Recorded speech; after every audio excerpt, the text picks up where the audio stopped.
এখানে আমি চিংড়ি মাছের জলপুরি রান্না করলাম বন্ধুরা। আজকে আমি কিভাবে চিংড়ি মাছের জলপুরিটা রান্না করলাম, খেতে কিন্তু দারুণ স্বাদ। চিংড়ি মাছের মালাইকারি তো খেয়েছেন, একবার চিংড়ি মাছের জলপুরি খেয়ে দেখবেন, এই জীবনে কিন্তু স্বাদ ভুলা যাবে না। একবারে যদি খেয়ে দেখেন, যতদিন বেঁচে থাকবেন স্বাদ কিন্তু মুখে লেগেই থাকবে, এর স্বাদ জীবনে ভুলতে পারবেন না। আমি কিভাবে রান্না করলাম বন্ধুরা, প্রথম থেকে শেষ পর্যন্ত দেখবে, তারপরে বুঝতে পারবে যে আমি কিভাবে চিংড়ি মাছের জলপুরি রান্না করলাম। প্রথম থেকে শেষ পর্যন্ত ভিডিওটা দেখবে, একটু লাইক দিয়ে দেখবে বন্ধুরা। তো কথা না বাড়িয়ে এবার মূল রেসিপিতে আসি, ঠিক আছে? তো আসসালামু আলাইকুম। এখানে পালং শাক নিয়েছি, বাজার থেকে নিয়ে আসলো পালং শাক আর বেগুন। শীতের মৌসুম চলে এসছে বন্ধুরা। আজকে আমি ছোট চিংড়ি, কিন্তু এটা দেশি চিংড়ি মাছ দিয়ে আমি রান্না করব, দারুণ খেতে লাগে বন্ধুরা। আমি শাকগুলো বেছে নিব। বেগুন আর পালং শাকটা আমি কেটে নিয়েছি, এবার আমি ধুয়ে পরিষ্কার করে নেব। আলু বেগুনগুলো একসঙ্গে আমি ধুয়ে পরিষ্কার করে নিয়েছি, জলটাকে ঝরিয়ে নিয়েছি আমি। আর এখানে আমি পেঁয়াজ কেটে নিয়েছি, আর কাঁচা লঙ্কা নিয়েছি, আর আদা রসুনের পেস্ট নিয়েছি আমি। আর চিংড়ি মাছগুলোকে লবণ হলুদ মাখিয়ে নিয়েছি। আজকে আমি বন্ধুরা তৈরি করব চিংড়ি মাছের জলপুরি তরকারি রান্না করব বন্ধুরা।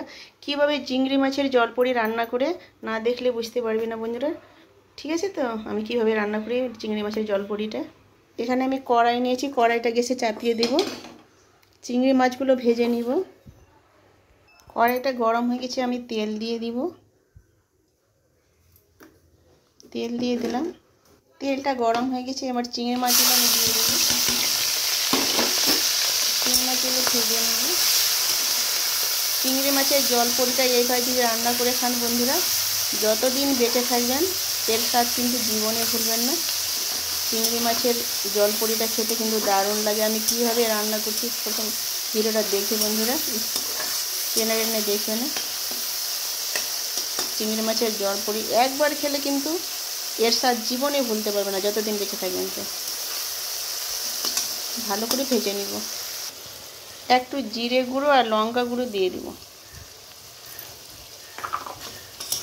এবার আর একটু ভেজে নিব।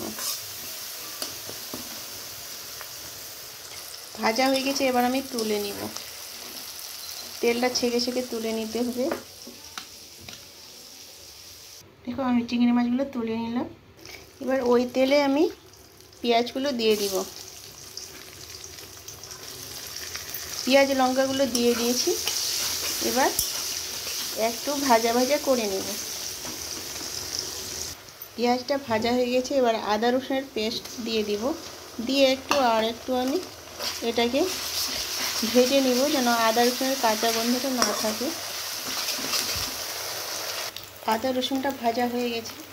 এখানে মশলা নিয়েছি, জিরে গুঁড়ো নিয়েছি, এখানে আমি হলুদ গুঁড়ো নিয়েছি, লবণ নিয়েছি, আর শুকনো লঙ্কার গুঁড়ো নিয়েছি আমি।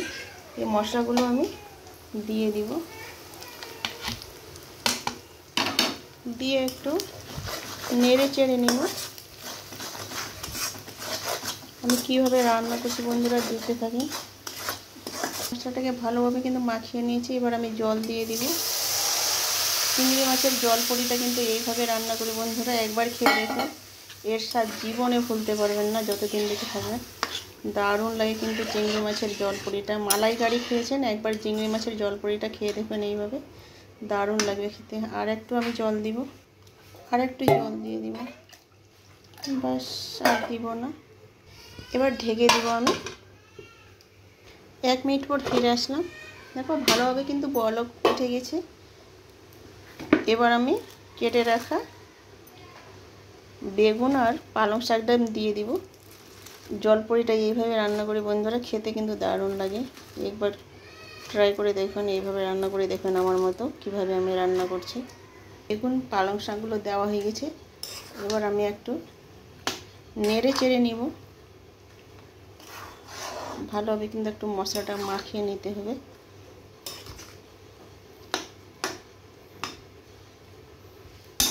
এবার আমি ঢেকে দিব 1 মিনিটের জন্য, আবারও ঢেকে দিব আমি। 1 মিনিট পর ফিরে আসলাম। দেখো আমার কিন্তু গলে গেছে, অনেকটা জল বার হয়ে গেছে। এবার আমি ঢেকে দেব আবারও 1 মিনিটের জন্য। 1 মিনিট পর ফিরে আসলাম। অনেকটা জল কমে গেছে, আঠালো কিন্তু হয়ে গেছে, দেখে বুঝতেই পারছো বন্ধুরা। এবার আমি চিংড়ি মাছগুলো দিয়ে দেব, চিংড়ি মাছগুলো দিয়ে দিলাম।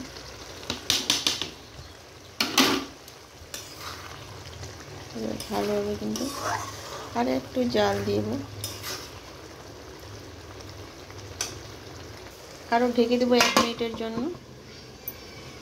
1 মিনিট পর ফিরে আসলাম, আমার কিন্তু হয়ে গেছে।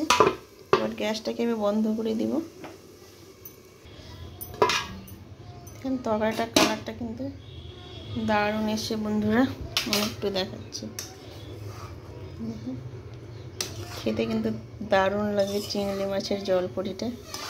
এভাবে রান্না করে দেখবেন, গরম ভাতে কিন্তু জমে যাবে, ঠান্ডা ভাতেও কিন্তু খেতে ভালো লাগে। দারুণ একটা ঘ্রাণ আসছে, কি বলবো, দারুণ ঘ্রাণ আসছে। এখানে ভিডিওটা শেষ করলাম, আল্লাহ হাফেজ।